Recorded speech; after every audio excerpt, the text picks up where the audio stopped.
Hello students, class 12, subject Business Studies. Today we will study about the topic management by objectives. What do you mean by management by objectives? Basically, in the general terms, it means that first of all, the goals or the objectives are set, and then according to the set goals and objectives of the business, the management process is done. Now let us come to the concept of MBO, that is management by objectives. It is a personnel management technique where managers and employees work together to set, record and monitor goals for a specific time period. Okay, that means it is the personnel management, human resource management, where both the managers and the employees, they both togetherly work and set, record and monitor the main objectives of the business for a limited time period. Okay, once the objective is set, and then they are further continuing with their management process. Management by objectives requires that employees set measures based upon organizational goals.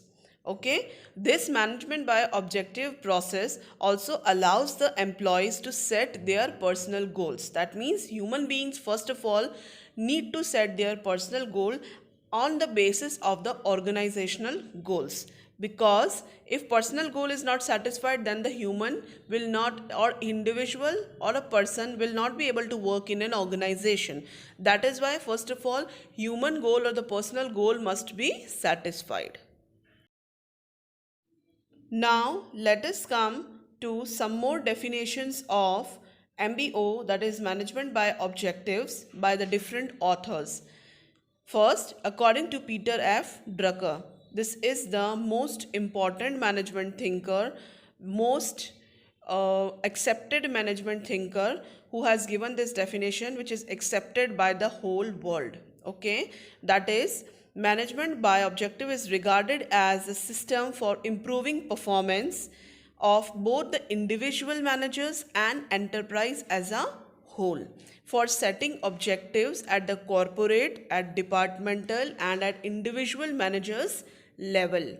Okay, he said that it is that type of the system which improves the performance of both the managers and the organization. Okay, by how? By setting the goals at the corporate level, at the departments level, that means at the different departments, and also at the each individual manager's level.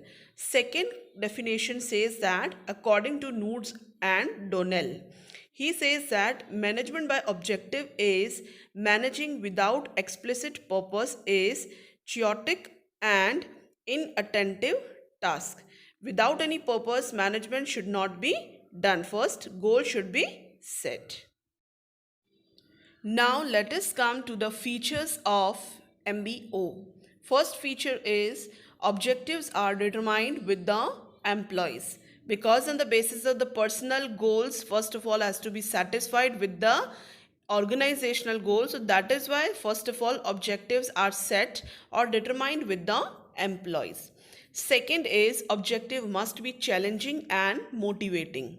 Okay, it must help in motivating the employees as well as the managers. And the third feature is daily feedback on the state of affairs at the level of coaching and development instead of static management reports. Okay, it needs the daily feedbacks. That means those types of the objectives are framed which needs to be reported daily. Okay, so it will increase the level of training and development to the whole organization. Now comes to the fourth type of the feature of MBO, that is the rewards, recognition or performance related pay for achieving the intended objective is a requirement. Okay, again the main objective is set regarding the reward or the punishment also.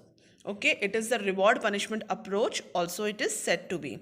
Why? Because if the reward is given, then the employees is also satisfied. Okay, and try to achieve more and more.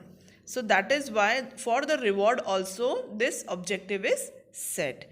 And the last is the basic principle is growth and development, not punishments. Basically, in this type of the management by objectives, the management is done accordingly on the basis of the principle which is based on the growth of an organization and the development of an organization, but not the punishments or the negative rewards. Now comes to the nature of management by objectives. By objective, first nature is a functional process. Functional process based on the functions. Okay, the objectives are set accordingly. What all functions has to be carried on. Okay, second, it focuses on the goal setting. First of all, objective has to be set. Third, it is result oriented approach.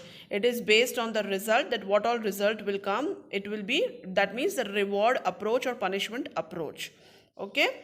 Fourth one is, it is based on the mutual understanding between the manager and the employees, performance and reward.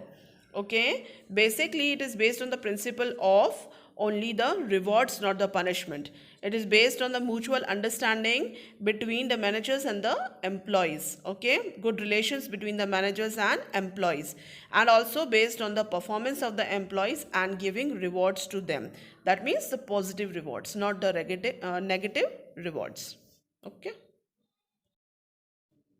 Now let us come to the steps of MBO process, management by objective process, how these objectives set, okay, and how this process is carried on.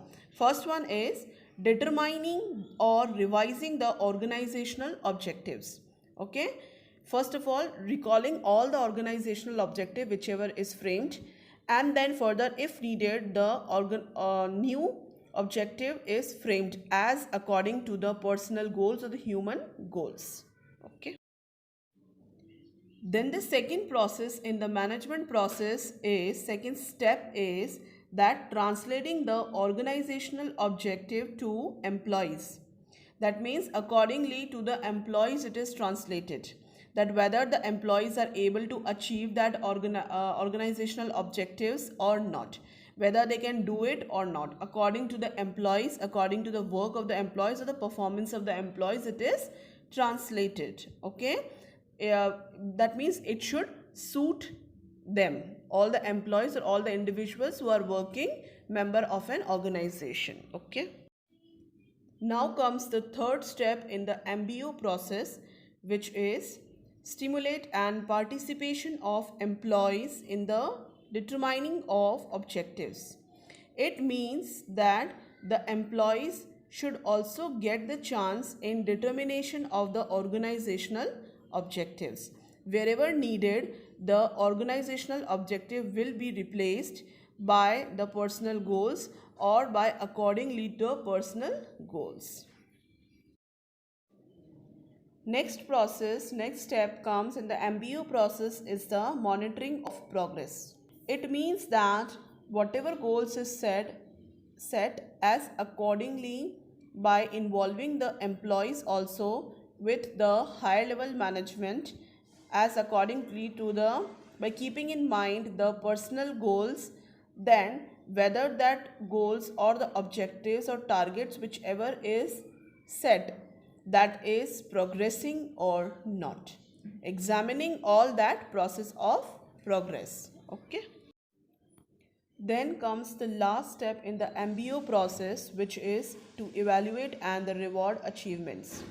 This step basically involves the assessment of the organizational objective whichever is set according to the employees, okay, and the top level managers, and as accordingly if it is achieved, if the progress is there in all those set targets, then the rewards or the achievements or the positive rewards, positive motivation is given to the employees.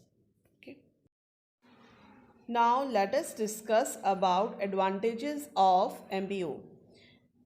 Advantages of MBO is according to the 3 levels, that is advantages to organization, advantages to superiors and advantages to employees.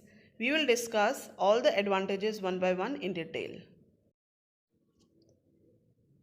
First, let us come to the advantages to organization. Of the MBO process, what all advantages it gives to the organization. First one is that it helps in creating the better environment and the efficient management. Okay, the good environment it provides to the organization. Second is it helps in effective planning as it is based on objectives. Effective planning because whatever first of all objectives are set, and as according to the objectives the planning process is done, so of course the planning would be effective. Okay, then the third advantage is that it forces managers to clarify organizational goals and structures. Okay, if once the goals and the structures are set, then it will force, this process will force the managers to achieve that. Then next is that it creates the commitment of employees towards the goals. Once the goals is set, then the employees are committed towards it to achieve it. And the last advantage is that it helps in the effective control as the performance evaluation is done timely. Okay, that means that once the effective control is there, because the controlling process is also decided first as the objective is framed. Okay, so as accordingly the performance evaluation is done in time to time basis, so it will be more effective for the subordinates or the employees to work in an efficient manner. Now comes to the advantages to superiors. Advantages to superior means to the top level managers. First one is that it provides guidance and direction. MBO provides guidance and directions to the top level managers so that they can further provide the directions or the guidance to the lower level management. Secondly, that it provides a base of evaluation assessment. Okay, for that these framed objectives, whichever is earlier the objectives is framed by the employees and by the organization, that provides a basis for the further evaluation process from time to time basis. Okay, then the third is that it provides or helps the managers to motivate the employees as accordingly to the set goals. The managers also motivate the employees according to the set objectives. Okay, and the last one is that it helps in coordinating individual efforts with the group efforts. Okay, it helps in coordinating with the different departments, because once the objective is set we have to work further according to that only. So that is why coordinating is done, all the individual efforts are coordinated with the group efforts. Okay, and once the group efforts are done, then the goal would be definitely achieved.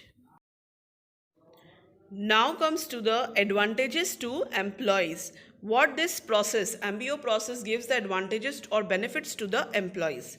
First is that it helps the employees to achieve their specific goal, because as according to the personal goal the objectives are set, so it provides the employees also the specific goal to be achieved. Okay, secondly, it enhances job satisfaction of employees.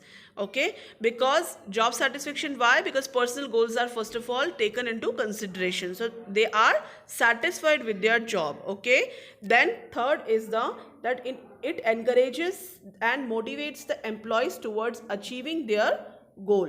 Okay, it encourages the employees to achieve their goal. Then the next is it enhances creativity by encouraging and innovative ideas, because they are providing the complete attention towards the organizational goal. Okay, employees, that means. So ultimately they are becoming creative and they are applying their innovative ideas. Okay, so this implies that they are encouraged more to innovate and to create further any ideas or any decisions. Okay, and the last one is that it develops good relations between managers and employees. Of course, if the good environment would be there, then the good relation would be created between the manager and employees. Now the last is the disadvantages of MBO. There are some of the disadvantages or limitations of MBO also lies, which is first, it is difficult to set the quantitative, measurable, realistic and verifiable goals. Okay, exactly according to the quantity, according to the quality, or measurable or realistic goal or verifiable goal, it is difficult.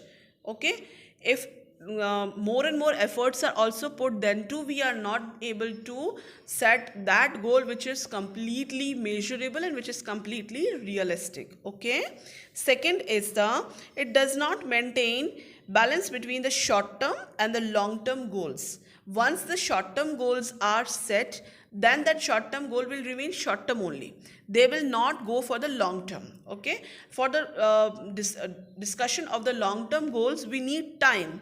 So that is why the balance is not there between the short term and the long term goals. Okay, third is it is inflexible, as it is once said, no changes are made. Yes, flexibility is not there. Why? Because once with the complete dedication, then the changes will not be made in it. Okay, then the next is that they may create the conflicts between the employees and the managers due to lack of cooperation.